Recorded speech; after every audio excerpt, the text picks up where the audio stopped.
GM, Rainmakers fans, welcome to another episode of Make It Rain, counting down the weeks until the end of the season. Gentlemen, Theric, Jake, JJ, and Ruthless, how are you doing this fine morning? Down bad, man. I sold all these players right before New Year's, and they just pumped, man. I sold like 3 McCaffreys for half of what he is now, Burrow for half of what he is now. All this, I really didn't realize how much these players would pump going into the playoffs. Good job to Rainmakers for making these prizes juicy. I mean, 2-game slate with 100K up top, that is insane equity, in my opinion. Obviously I think Burrow McCaffrey is probably the way to go. And a lot of people are probably thinking, which explains the prices, but looking like a good slate. What you guys think? No, that's what I'm seeing too is, you take a risk reward approach here where the players that didn't make the next week tanked, their prices tanked. And so if you hold on to them, you would have lost a lot of money. But it seems like the best thing to do is kind of make your bets on which teams you think are going to advance. And if you do hold on, it's going to pay off big. You're going to be able to sell them at least for double it. And, some of these, like you said, some of these contests are still really worth playing with the 100K to first in Elite, the 20K to first in Rare. Especially some of the creative plays, the lesser guaranteed players, second and third string wide receivers and all that stuff. I think I really like that Rainmakers did it this way. I really like seeing 100K on the week before the Super Bowl. Just says that it's worth hanging on to the cards through the playoffs if you really want to play, because the prize pools are still really strong. Oh yeah. Yeah, doing great, man. I'm opposite of JJ. I still got there are a lot of cards left here, and I'm having fun. I'm ready to go into this one. Got some nice lineups. Head in, and a few entries and a lot of money at stake. So yeah, like Derek was saying, it's definitely risk reward. You got to be able to pick the right teams, and hopefully they advance. But I'm really excited about this weekend. It should be fun. Yeah, and we're really seeing serials matter, right?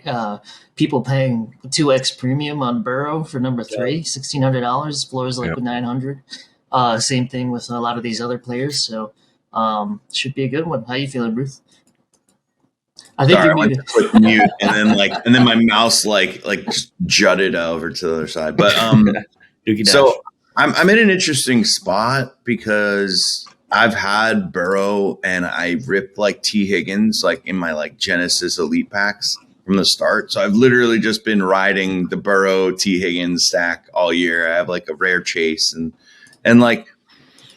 it could be exit liquidity time for me, where it's just these cards are getting to a lot. And do I think they're going to beat KC? I think that I have to think a lot about that. And it's also well, do I realistically think Chase isn't going to be that dude if Burrow goes off? He's really been looking great the last couple games. So, I mean, yeah, Higgins is great, but I have to just kind of consider how I feel about that situation. But man, I think, part of my take, I listen to them a lot, and every Sunday they go over the games, and they said in I think November, maybe December, they said there are 6 teams that can make the Super Bowl, and it was these 4 plus Dallas and Buffalo, and it's they were the 4 best teams right now are in, which is cool, so it's nice. I think these 2 games are going to be hard-fought battles, and hopefully the best games of the year. Well, you know how I feel about your bags, man. Since you didn't win the Super Bowl, so ride that to the win. Take that for what it's worth. How about you, Pooh? How you feeling? Yeah, I feel good. I feel a little similar spot as Ruth, to be honest. The Burrow Chase Elite stack is kind of one I've been riding all season long, really since we first started getting into. It's kind of just my elite play to kind of ride week to week. Giving me an opportunity. At least I felt a good opportunity at the time to put myself in position to at least cash throughout the course of the season. For the most part, that's played out. I think at this point, chasing the marketplace is not super appealing to me, so I'm going to have to get a little creative with how I'm going to enter some lineups this week, I think. But ultimately, I think I'll get a couple in there.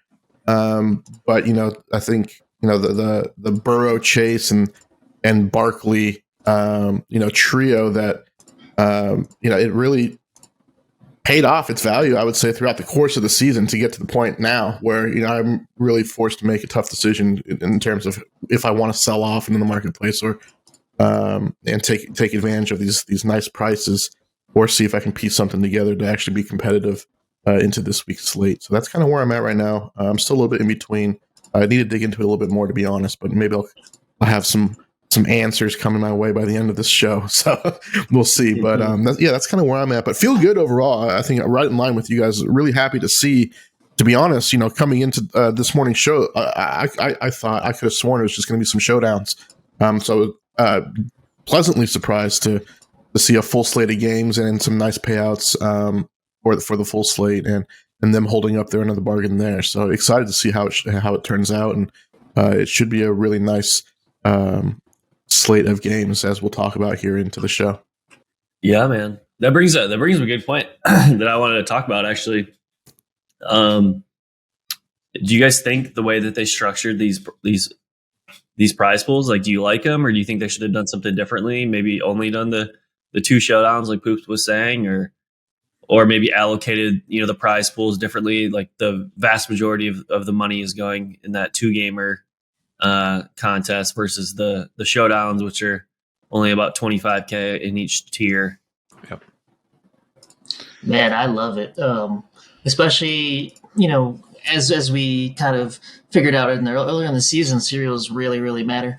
And, going into these games, if you have stuck to that strategy where you're curating your cereals for these low cereal good players, for teams that, as you put it, Jake, are likely going to win the Super Bowl or make it to the Super Bowl, you're in really good spot right now, in a really good spot to cash highly in these contests. I mean, tiebreakers are going to come up big in this one, unless, tier 3, tier 4 player goes off. But, I'd be feeling pretty good if I were you, sitting on your Serial 2 Mahomes going into this game, Yeah.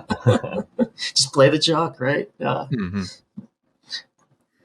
Yeah, hopefully, man. Hopefully we can make one here. Yeah, I don't know. Like, I was trying to think through, like, I don't know what's the best, because I like when the contests are more heavily towards, like, there's more options in where you can go.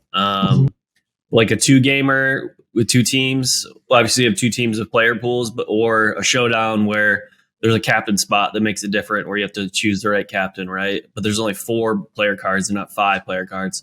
So I was trying to think through, what's the better I guess game or contest in terms of, like, having fun and, like, giving people a chance. I probably do lean towards the 2-gamer. I kind of like it a little bit better. And being able to use the late swap functionality as well is really helpful. So I'm actually pretty happy about the way that they did it. They still have the showdowns, but the bulk of the money is in this 2-gamer. And that's gonna be the most fun as well. I agree. Yeah. I think the full 2-game slate really helps capture kind of what Rainmaker, the ethos of Rainmakers, and really the full scale of why we fell in love with it in the first place. The showdowns are fun, and you can catch an edge there for sure. But the full slate is really what brings it home for me. Yeah, I think also there's going to be a showdown for the last game. So that'll, for the Super Bowl. So that one's gonna be wild, because they can't do anything else, right? It's just gonna be one contest or 4 defense, baby. Let's go. There you go. Super Bowl. The 4 defense Super Bowl. I don't think anyone wants a 4 defense Super Bowl. Better hope San Fran advances. Their viewing experience where the commercials are the best part. But I do think that, like, showdown, we talked about it, I think, earlier in the year. It might need to be slightly fixed. Like, there may need to be a secondary player or something that you use or like a bad player. that needs to be in a lineup or something. Because like with 4 players and then 1, captain spot, the problem with Showdown is there aren't enough of these like players that are being put in week to week. Like if we had, we'll say the Giants versus like Minnesota or Giants versus Philly last week, like there's no Hodgins card. There's no, but there may have been a Richie James, but like Hodgins became like the best wide receiver on the Giants by the end of the season. Like that sucks a lot for Showdown. So if they're going to do Showdown, they kind of need to get that in order. I think this is the safe play. Yeah, totally agree there. I thought they were going there with their with their waiver wire little releases, which I think worked well. They had a good couple of players that hit like Brock Purdy. I mean, oh my God, if you minted any of those, you're sitting real pretty right now. But there's other like that are just obvious plays that they should have players that they should have printed and they just didn't. Like Isaiah Likely was one of them that I know everyone was begging for when Mark Andrews was injured. But yeah, they just gotta be better at printing those. Funny enough, they missed two Isaiahs. I guess they just hate Isaiahs. Imagine if that was the reason. Are you guys going to play at all the Showdown slates this weekend, or are you just going to? You're going to. I was wondering if you guys are going to go all in on the 2-gamer or not. Yeah, I think for myself, all in on the 2-gamer. The Showdowns just have way too many entries, right?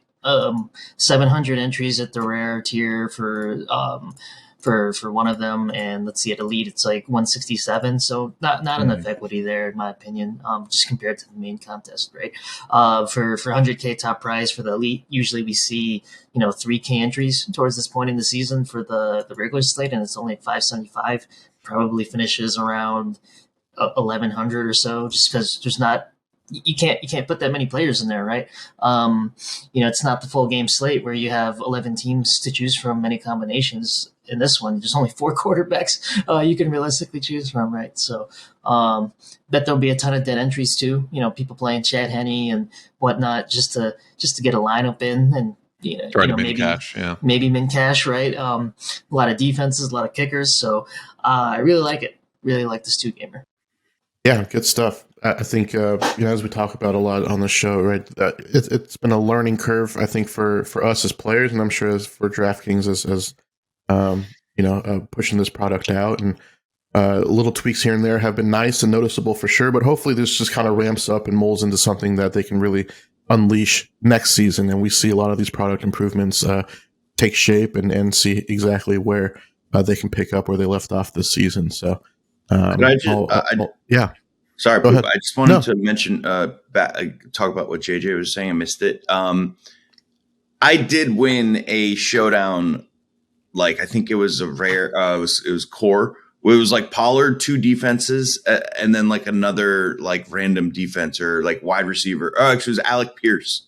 It was Dallas versus Indy. So to Derek's point or a question.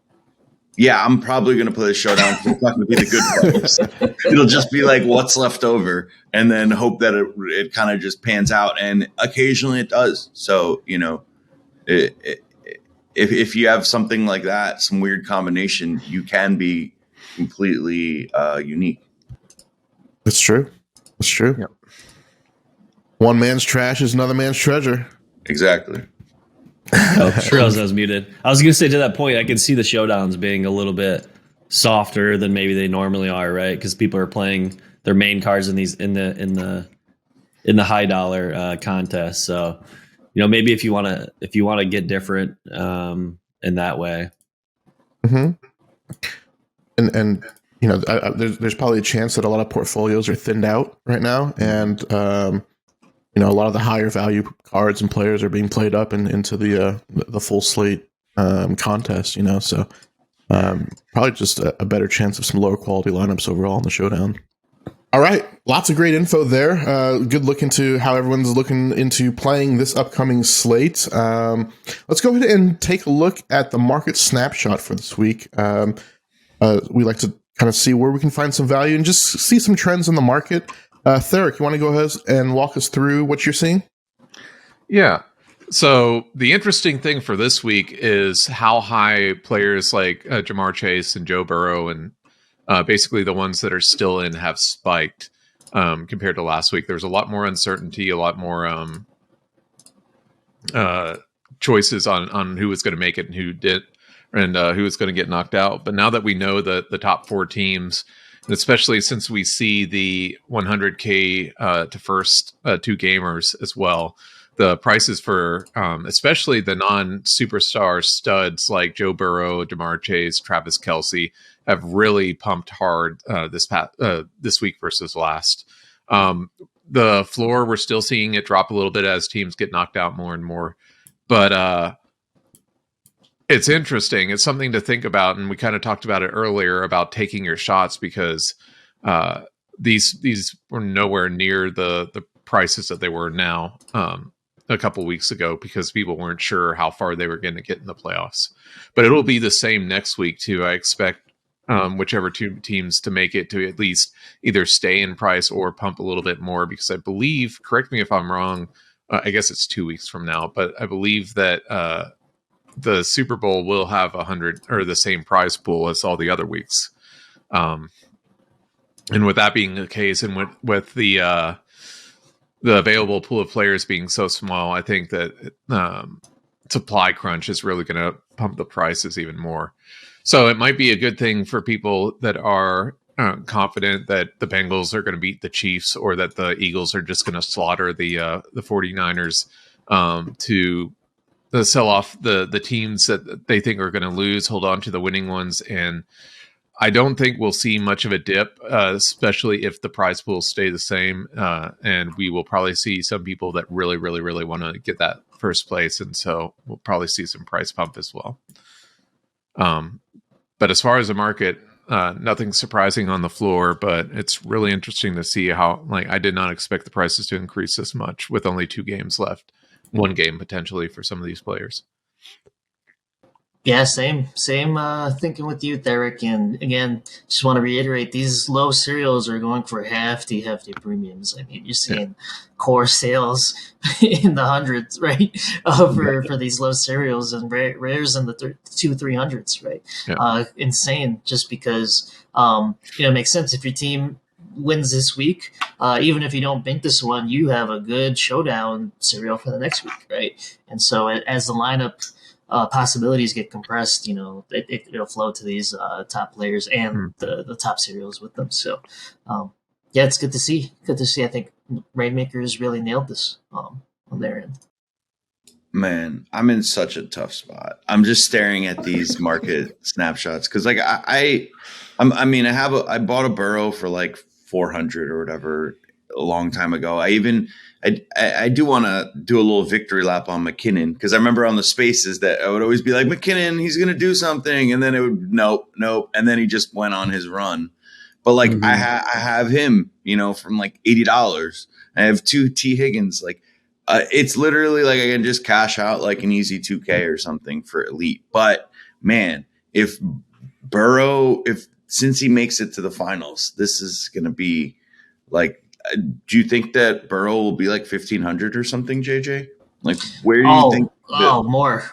I mean, if the prize is, if it's all consolidated into one contest, like Derek was kind of hinting at, I think the prize for first might even be like 150, right? And so, there's only so many lineups you can put, especially in elite, just like we were saying earlier. And so your equity just goes up as a result, right? You're not having 2,000 entries. You're probably only having 500, 600 max into the Super Bowl, right? For that slate. So you have a really good shot of winning. And, if we want to talk through, I guess, the squares, right? Of possibilities, right?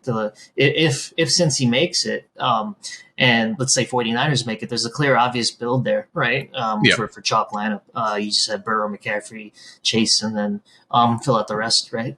It's a little harder if the Eagles make it, but if you're banking on the Bengals 49ers, or if you're banking on, certain combinations of your plays working, you can sort of build these lineup paths that will, at least give you a good lineup. But if not, you can cash in pretty well selling it into that last week, because I'm sure these players will command even higher premiums going into next week. Not trying to give you financial advice, but man, I play for the glory, except when it No, hurts it is. me. It is very tempting when you break it down like that. And there's only 500 or 600 teams, and I happen to have pretty good chance to make it. Maybe I should gamble. I think Derek's dog agrees too. Yeah. All right, that's it. It's He's saying Barking Bengals for got the dog in them, They got the dog in them. They got to fight. But man, I mean, going into like earlier in the season, even if I had, let's say, like legendary, right, I would probably play it down. I mean, God, just having that tiebreak is going to be so freaking huge going into these slates, and it really gets you thinking. Like, at what point is it a better value to play it up or play it down? And it's a good problem to have, I'd say, if you're in that position. Jake's probably in that position.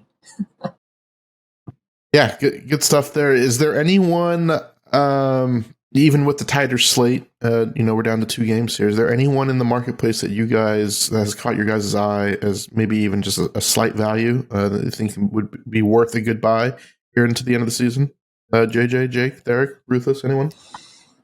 Deebo Samuel, man. I mean, he looked good 2 weeks ago. Dallas, obviously, better defense, and Philly's up there in terms of defense as well. But if there's anywhere to attack Philly, it's probably through the pass, through Deebo, through short passes. Do some gadget plays with them because they're probably gonna. I'm just kind of speculating, but they're probably going to game plan for McCaffrey, right? And I think the game is won through Purdy throwing it to Deebo in that game, so I'd like him as a value play. Okay, yeah, you've been hammering Deebo, you've been nailing him, and it's been good for you, I think, more times than not. And I agree. I think that's what you love and what you hate about guys like Deebo, right? They don't have like a specific focused skill set that the team will lean on for game in and game out, but it is that gadgetry that they can lean on in certain spots to kind of be a nice little chess piece for them. So I love the shout there. Where's he coming in at? I think I saw him at like $300 at Elite, a lot cheaper at Rare, probably like $30. So I think it's pretty good value there. Yeah. Mm-hmm. Thing is, all these players are going to be commanding premiums now. I mean, even your Jerick McKinnons are $450, right? For sure. And, your Kadarius Tonys are probably pumped up too. I mean, just all these tier 3, tier 4 players are, that have a shot of scoring a touchdown or two. Just they're going to be priced in. No, totally. But even on this market snapshot, I mean, you don't see Deebo on there, and I think that's telling. I think that's telling. I think that's a good shout. Great shout there. Got 350 in Elite, 19 in Rare, 425 in Core. I think that's some very nice value baked in there. I have one. It's good old Mecole Hardman. I think I've been talking about him every week because I think he's going to play every week, and he just doesn't. I don't know. That injury must have been serious, but he's actually getting limited practices in this week. He's 120 for legendary and $40 for Elite. Damn. And I just think he is basically going to be like, if he was healthy, he'd be wide receiver 2 behind Kelsey. He like the way he was just getting involved in the game, rushing, and like all these. He kind of was turning into like the Reek-roll, of last year. Like obviously no one is Tyreek, but they were starting to utilize him. He knows the system the best of any wide receiver. So I really hope that he's healthy and can play, and then he can cook. Yeah, I love the shout out there. But I see the same things you're seeing. I don't think Juju is it for that team. They'll need him though, if they want to win. But just see Mecole Hardman emerging if he does come back into a bigger role. Yeah, I just got hypothetically a bunch of alerts on front run alerts from JJ and Jake smashing the buy button on Mecole Hardman's as you're talking through that, Ruthless. So it's up there, buddy. No, I already snagged a couple earlier because I saw how cheap he was. Oh man, I was about to buy the legendary, but I don't really. Oh god, it's gone. It's 135 now. Damn it. Oh, what's it, JJ? But I don't have any. I'm not really going to play legendary unless Yeah. you know, Good for yeah. find some cheap guys. Yeah. Yeah, I don't really have anyone. I kind of want to say Mahomes. Like it's like even though he's $500, he's just gonna be like if the Chiefs win, which I am leaning towards the Chiefs. I know a lot of people are on the Bengals, but I think Mahomes is healthier than people realize. He's been practicing in full this week, so he should be good to go. But you're gonna like if the Chiefs advance, you're gonna have to have Mahomes to be able to compete like next week. Just in your lineup, whether it's your captain or in the flex, like you're gonna have to have Mahomes pretty much no matter what. So, yeah, I feel like at these prices, he's like the cheapest of all the quarterbacks right now. And I think he probably has like well, I wouldn't say the highest ceiling. Maybe Hurts is a little higher, but him and Hurts are like right up there for projection. Mm-hmm. So I just wanted to quickly pull this up. This was the graphic they had for the season. So it is the same prize pool as past weeks for the Super Bowl. So that means that the prizes for the individual contests are going to be the highest they've been all season. So we're probably going to see that 150K, and it's going to be, there's going to be people that are paying ridiculous amounts just to give themselves a chance at the highest prize pool of the season. So great job, Rainmakers, on that part. That's just great. If you want to, play this week and hedge a little, just stack a game, buy some low cereals, because then you can sell those other players into next week. So at least you get a discount off your entry. For sure. Yeah, no, multiple ways to play it, for sure. Good stuff. Anyone have anything else they wanted to tidy up here in this segment? I'd say tight ends, man. Tight ends, good value always. Dallas Goedert, 154, looking amazingly cheap. At tight end. That. Kittle's up there too, around 200. So don't sleep on tight ends. We've seen what Kittle can do. He can break the slate. So that's a great shout. 100%. I would. Yeah. Kelsey is expensive as hell right now, but if relative to where Jamar Chase is priced at, right, in terms of players that can truly break the slate open as wide receiver ones on elite offenses, you could argue that there's still some value there with Kelsey as well, depending on how that shakes out. But yeah, I love the Goddard and Kittle calls. That's primo alpha right there. Definitely see a lot of those guys getting some targets here into the end of the year.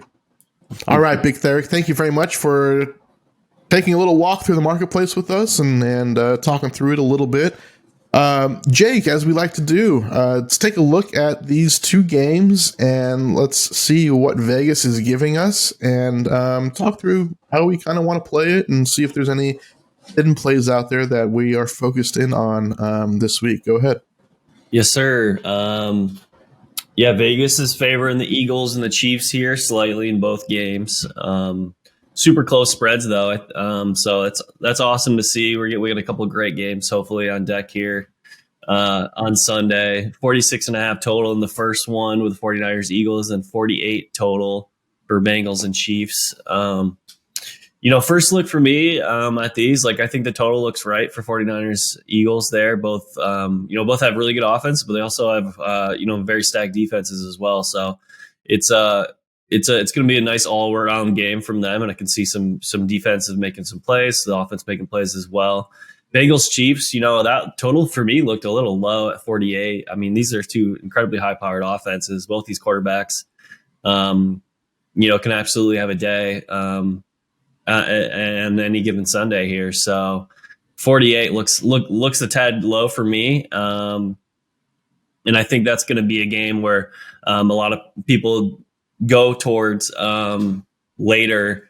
If you're playing the 2-game slate here, going a little bit heavier on the Bengals Chiefs with the expectation that there's going to be more scoring options available in that second game. But yeah, personally, for me, I'm kind of with Vegas. I think I like both the Eagles and the Chiefs here. But it is super close. Like all these teams are good. Any of these teams can win. Obviously, we're down to the semifinals here until the Super Bowl. So I don't have any insane takes here. How are you guys feeling about this? I feel the same, but I'll tell you what. I think there's a chance that a kicker takes it down this week. I am Whoa. playing That is a take. Interesting. both kickers in late swap this week from the early games, because I think it's possible that we see just an absolute kick fest here, and I think 20 plus is possible, and you know that's why I kind of agree with the line for the Eagles 49ers game, maybe even lower, but totally agree with you. I want every piece from that late game. I think 48 is kind of low for that, so just kind of want to see if I bank on a kicker. If not, I'll just kill that lineup. But if it works, you know, you got insane leverage going into the late game. It's definitely a way to get unique. Ruth, Derek, any thoughts on the slate this week? Find some way to get different. Like JJ said, kickers is a good way. Go for some of the underpriced or not used as much wide receivers. But it's going to be interesting because there's a lot of high-powered players in these. We don't have any teams where there's not some studs on it. And so I wouldn't be surprised if a somewhat chalky lineup does take it. But I think both games, I would say Bengals Chiefs is probably going to be more likely a shootout than the 49ers Eagles. But we will see how much those two defenses slow each other down in the 49ers Eagles, or if Jalen Hurts just kind of runs over it, or if the skill players kind of make Purdy look better than he actually is. So my thing would be don't play too much risk on this, but I think you just have to kind of play a little risky and take a shot at something different, or else you're probably going to wind up with 10 other people winning with you. I mean, as far as the Eagles game, I just think hey, it's really tough to go. Is it the Link? I think to play at that stadium, and this is like Purdy rising to the occasion over and over and over. But I think eventually, like if Dak was just playing a little better, they'd be here now. And I think Purdy kind of like just, Purdy's obviously not Mr. Irrelevant. He's definitely a gem of the draft. But I think that was Dak's game that he lost. You expect that from Dallas the moment that you have confidence in them. Fair, that they're going to do well. Fair. It's uncanny. So. It's uncanny how frequently that happens where you're like, all right, they're playing Houston. They're going to crush them. And then they like barely win 31-28 or something. Washington, all these wonderful games that they put it on. Yeah. But I just think it's going to be a really tough go for Brock there. I think they're going to have to rely on McCaffrey, which it does seem like the Eagles are kind of that's where you can kind of attack them somewhat. I mean, all four of these teams are just no real huge holes by any of them. So, yeah, I mean, I'd take the Eagles there. I'd take the under 2. And, I mean, yeah, the Bengals, Chiefs, I looked up the temperature for the game. It's 24 degrees. There's no precipitation. So it's like I was wondering if maybe the over-under, if that's why. But, yeah, I don't know. But look at last week. Last week was just with Buffalo and the Bengals. Like, it was just a kind of a grindy game somewhat. And these coaches are just efficient. They're not the Chargers where they run 6 plays in the second half when they're up 31-7 or something like that. It's like they're smart. So if they're ahead, they're going to run the ball. If they're down, they're going to throw it, kind of thing. And they're good game managers. So I guess I kind of get the over under. I don't really know who's going to win there. I think it really is more of a toss up to me. I think injuries play a role here a little bit. I think that the Chiefs Bengals game opened up at 52.5, and now you see it's down here in the high 40s, 48 range, or even 48. So I know there's some skepticism on Mahomes, how injured he actually is. You throw around the word high ankle, right? You can't just dust that off the shoulders or anything. He's probably a little nicked. I know he's been practicing. Probably won't affect his performance overall, but you'd like to think that probably has some reason for some of the line movement here. Jalen Hurts, obviously, that shoulder. I know he's not popping up on any report. At least I don't think he is, but that is still lingering as well. So I'm sure that's in the back of the minds of bettors in Vegas. And then CMC has been missing practice this week with some calf discomfort as well. So doesn't look like anything major, right? But just things that maybe could impact the way bettors and Vegas is seeing things, and the way the line has been moving just a little bit.